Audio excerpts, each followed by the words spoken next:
Yo, what's up, everyone? Today we're breaking down the slang term IGS. So, what does it actually mean? In simple words, IGS is Instagram story. People use it when talking about the temporary photos or videos they post on Instagram. Sometimes it can also mean something slightly different depending on the context. Where did it come from? Slang usually has a cool backstory. IGS first showed up in the mid 2010s as Instagram stories became a popular way to share moments quickly. Over time, it spread into everyday talk, especially among social media users and younger people. Now let's check out how to use IGS in a sentence. Correct example 1. She posted a funny clip on her IGS that everyone loved.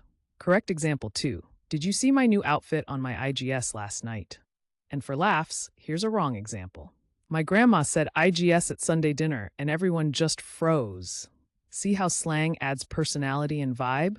Using IGS right makes you sound natural, but using it wrong can be hilarious. Quick recap. IGS means Instagram story.